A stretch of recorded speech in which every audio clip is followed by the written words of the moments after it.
स्वतंत्रता दिवस की सबको बहुत बहुत शुभकामनाएं।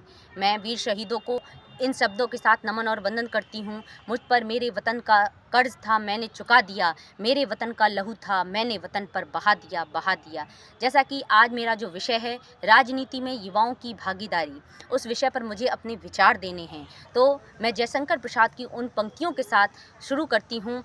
हिमाद्रि तुंग शुंग से प्रबुद्ध शुद्ध भारती, स्वयं प्रभा समुज्ज्वला स्वतंत्रता पुकारती। अमृत वीर पुत्र हो दृढ़ प्रतिज्ञ सोच लो, प्रशस्त पुण्य पंथ है बढ़े चलो, बढ़े चलो।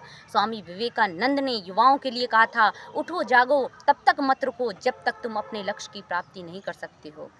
हमारे लोकतंत्र में जनता का जनता के लिए जनता के द्वारा शासन है। हमें 18 वर्ष की आयु में वोट डालने का अधिकार मिल जाता है तो हम राजनीति भी कर सकते हैं। हमारी युवा इतने योग्य हैं कि वो जब भी इतिहास उठाकर हम देखें कि हमारे युवाओं को जब जब बागडोर सौंपी गई है, उन्होंने बहुत अच्छी राजनीति करके दिखाई है। परंतु वास्तविकता ये है कि आज का जो युवा है वो वास्तविकता से बहुत दूर है। वो कल्पना लोक में और मोबाइल के युग में जी रहा है, लेकिन उसके पास वह वैज्ञानिक दिमाग है, उसके पास वो टेक्नोलॉजी है कि वो बहुत अच्छे से हमारे शासन को चला सकते हैं। हम जनप्रतिनिधियों को दोष देते हैं कि उन्होंने अच्छा कार्य नहीं किया, परंतु ये हमें भी मौका मिल सकता है और हम भी अच्छा शासन दे सकते हैं। हम चाणक्य को कैसे भूल सकते हैं जिसने चंद्रगुप्त मौर्य को तैयार किया था। हम ऐसे महान नेताओं को कैसे भूल सकते हैं जिन्होंने इतिहास में छात्र जीवन से ही राजनीति प्रारंभ कर दी थी। हम देखते हैं आईएएस पीसीएस उन नेताओं की बातें सुनते हैं।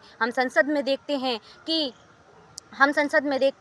हम बहुत सारे सांसदों को जानते ही नहीं हैं जिन्होंने हमारे लिए काम किया। वो बताते हैं हमने आपके लिए कार्य किया, लेकिन हमें बाद में पता चलता है हमारे युवा इतने सक्षम हैं कि वो सब कुछ कर सकते हैं। मैं अंत में इन शब्दों के साथ उन युवाओं को आह्वान करती हूँ कि वे राजनीति में अवश्य आएँ।